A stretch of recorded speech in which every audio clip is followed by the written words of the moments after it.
हिमाचल प्रदेश की सियासत से जुड़ी ये बड़ी खबर आपको बता रहे हैं। 6 बर्खास्त विधायकों की याचिका पर सुनवाई आज सुप्रीम कोर्ट में। 6 बर्खास्त विधायकों की याचिका पर सुनवाई।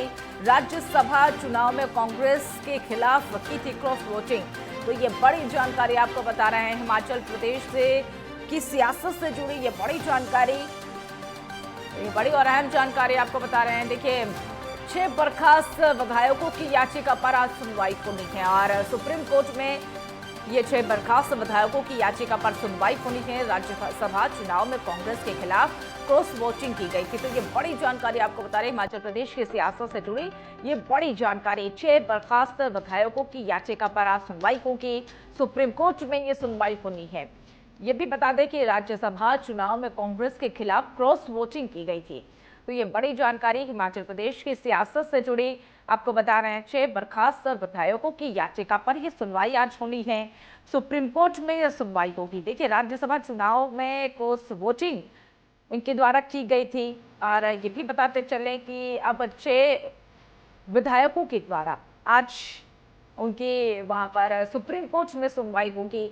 बर्खास्त ये विधायक है और इनकी सुप्रीम कोर्ट में सुनवाई होगी। राज्यसभा चुनाव में कांग्रेस के खिलाफ क्रॉस वोटिंग की गई थी, तो ये बड़ी जानकारी हिमाचल प्रदेश की सियासत से जुड़ी आपको बता रहे हैं। 6 बर्खास्त विधायकों की याचिका पर आज सुनवाई होगी। सुप्रीम कोर्ट में ये 6 बर्खास्त विधायकों की याचिका पर आज सुनवाई होनी है। राज्यसभा चुनाव में कांग्रेस के खिलाफ क्रॉस वोटिंग की गई थी, तो ये बड़ी जानकारी आपको बता रहे हैं। हिमाचल प्रदेश की राजनीति से जुड़ी ये बड़ी जानकारी, जहाँ पर सुप्रीम कोर्ट में 6 ये विधायक है, बर्खास्त विधायक, सबकी आज सुनवाई हुई है। राज्यसभा चुनाव में कांग्रेस के खिलाफ वोटिंग, क्रॉस वोटिंग उनके द्वारा की गई थी, तो ये बड़ी जानकारी। 6 बर्खास्त विधायकों की याचिका पर सुनवाई, सुप्रीम कोर्ट में 6 बर्खास्त विधायकों पर सुनवाई, तो ये बड़ी जानकारी आपको बता रहे हैं। हिमाचल प्रदेश की सियासत से जुड़ी ये बड़ी जानकारी।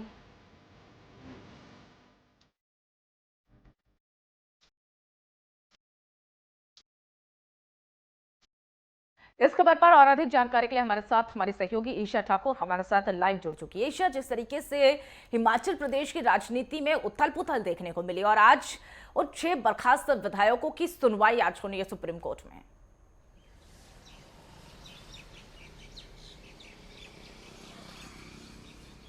बिल्कुल, देखिए, ये सुनवाई बहुत ज़्यादा अहम इसलिए भी मानी जा रही है क्योंकि लोकसभा चुनाव की घोषणा जिस तरीके से चुनाव आयोग ने की है, 7वें चरण में पंजाब, हिमाचल प्रदेश और चंडीगढ़ में वोटिंग होनी है, लेकिन इसी के साथ 7वें चरण में ये जो 6 अयोग्य घोषित किए गए कांग्रेस के विधायक हैं, यहाँ पर उपचुनाव भी होने हैं। इससे पहले अगर बीजेपी की बात करें तो बीजेपी कहीं ना कहीं इस सुप्रीम कोर्ट की जो सुनवाई है उस पर नजरें इसलिए बिछाई बैठी है क्योंकि अगर सुप्रीम कोर्ट में सुनवाई बागी विधायकों के हक में आता है तो कहीं ना कहीं जो भारतीय जनता पार्टी है वो हिमाचल प्रदेश में सरकार बनाने में कामयाब हो जाएगी।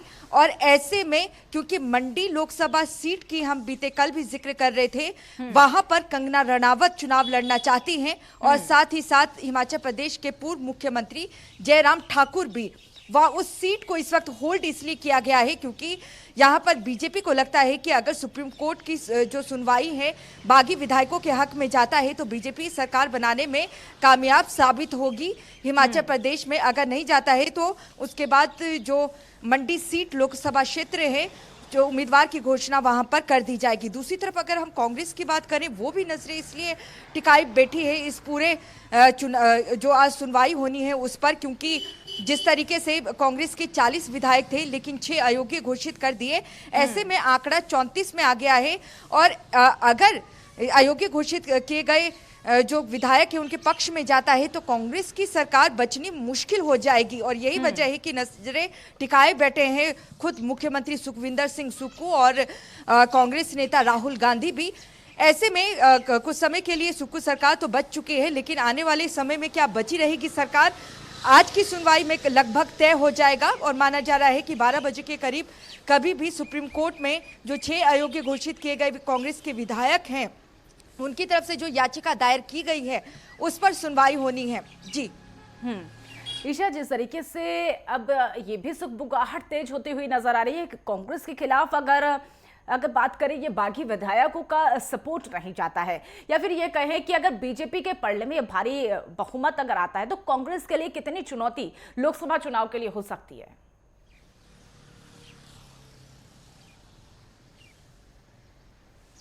बिल्कुल बहुत बड़ी चुनौती है, क्योंकि अगर हम बात करें हिमाचल प्रदेश की, इतनी बड़ी सीटें नहीं हैं विधानसभा की। 68 सीटें हैं विधानसभा की कुल मिलाकर हिमाचल प्रदेश में, जिसमें से 6 को अयोग्य घोषित कर दिया गया है और कुल मिलाकर अभी 34 विधायक ही कांग्रेस के पास है और 25 बीजेपी के पास है। वहीं निर्दलीय विधायक भी इस वक्त बीजेपी के पाले में हैं। ऐसे में अगर सुनवाई जो अयोग्य घोषित किए गए विधायक हैं उनके पक्ष में जाती है तो कहीं ना कहीं ये तय माना जाएगा कि बीजेपी पूरी कोशिश करेगी कि भारतीय जो हिमाचल प्रदेश है वहां पर सत्ता में काबिज हो सके, क्योंकि आंकड़ा महज 34 का बचा है सुखविंदर सिंह सुक्खू के पास। और ऐसे में बीजेपी भी 34 पर आ जाएगी अगर जो अयोग्य घोषित किए गए विधायक हैं उनके पक्ष में सुनवाई होती है और फैसला सुप्रीम कोर्ट उनके पक्ष में अगर सुनाता है। तो ऐसे में क्योंकि चुनाव आयोग ने भी उपचुनाव घोषित कर दिया है तो दोबारा से वहां पर ये चुनाव होंगे 6 के 6 विधायकों के हलकों पे, और 6 के 6 विधायक चुनाव लड़ते हैं या नहीं ये भी देखना होगा। और साथ ही आज की सुनवाई क्या होगी, क्या सुप्रीम कोर्ट सुनवाई करता है, उसके बाद ही आगे की जो गतिविधियां हैं वो तेज होने वाली है। लेकिन ये जरूर है कि 34 का जो आंकड़ा है सुखविंदर सिंह सुक्खू का, अगर बागी विधायक के पक्ष में फैसला आता है तो जो बीजेपी है उनका आंकड़ा भी 34 हो जाएगा। तो टाई में ये देखना और एक विधायक को तोड़ना बीजेपी के लिए बड़ा ही आसान रहेगा। और यही वजह है कि सुप्रीम कोर्ट की जो आज सुनवाई है बेहद ही अहम मानी जा रही है। और यहाँ पर देखिए, जब स्पीकर की तरफ से नोटिस जारी किया गया था इन 6 विधायकों को, उस वक्त वो हरियाणा के पंचकुला में ही मौजूद थे और उनका कहना है कि मेल के जरिए ये नोटिस दिया गया था, शॉर्ट पीरियड पे ये नोटिस दिया गया और जवाब देने के लिए उन्हें पर्याप्त समय नहीं दिया गया। कुल मिलाकर 1 हफ्ते का समय दिया जाता है जो कि उन्हें नहीं दिया गया। बजट पारित, वहीं दूसरी तरफ कांग्रेस की बात करें तो उनका कहना है कि जो व्हिप है 2 बार जारी किए गए थे, एक राज्यसभा चुनाव को लेकर और दूसरा बजट पारित करने को लेकर। लेकिन बजट पारित करने को लेकर जो व्हिप जारी किया गया था उसमें ये विधायक नदारत रहे और यही वजह है कि एक्शन लिया गया और अयोग्य उन्हें घोषित किया गया। अब देखना होगा, क्योंकि कानूनी दांवपेच में ये पूरा मामला फंस चुका है और सुप्रीम कोर्ट, सर्वोच्च न्यायालय जब इस पे सुनवाई करता है तो किसके पक्ष में सुनवाई करेगा ये 12 बजे के बाद ही पता चल पाएगा। जी बिल्कुल ईशा, जिस तरीके से अब हिमाचल प्रदेश की राजनीति में भी संकट के बादल छाए हुए, कहीं ना कहीं अब कुर्सी की लड़ाई भी देखने को मिल सकती है। और ऐसे में अगर उन बाकी विधायकों की बात करें तो उनके तर्क क्या अभी तक कहते हैं?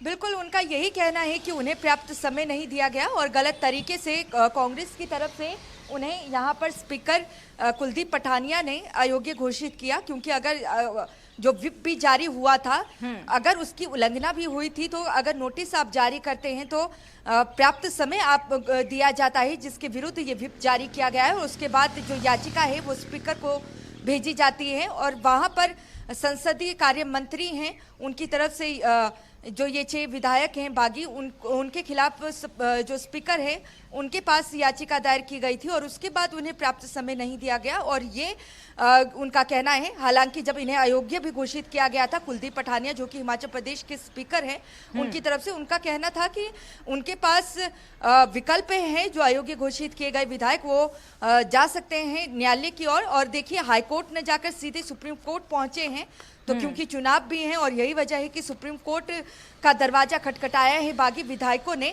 और ऐसे में ये बागी विधायकों का ये कहना है कि अगर नोटिस भी जारी हुआ है तो पर्याप्त समय दिया जाता है और उन्हें मेल के जरिए महज एक जो विधायक है बागी विधायक उसको मैसेज के जरिए ये बताया गया था कि उन्हें नोटिस किया गया है और उन्हें तत्काल रूप से आना होगा हिमाचल विधानसभा में। तो ऐसे में ये तर्क यहाँ पर दिया जाएगा। और लेकिन जो पैरवी यहाँ पर कर रहे हैं एडिशनल एडवोकेट जनरल हैं, माफ कीजिएगा, जो सत्यपाल जैन हैं, बीजेपी के ही नेता हैं, और वरिष्ठ नेता हैं, उनकी तरफ से ही ये पैरवी की जा रही है। तो माना जा सकता है कि बीजेपी के नेता ही जब पूरे मामले की पैरवी कर रहे हैं तो ठोस जो सबूत है उसके आधार पर ही वो उनकी पैरवी करेंगे। और बीजेपी की पूरी कोशिश है कि सुप्रीम कोर्ट में वो तमाम तर्क दिए जाए जिसके आधार पर सुप्रीम कोर्ट उनके हक में फैसला सुना सके, क्योंकि बागी विधायकों का ये अहम तर्क है कि जो यहाँ पर जो नोटिस भी जारी किया गया था उन्हें वो नोटिस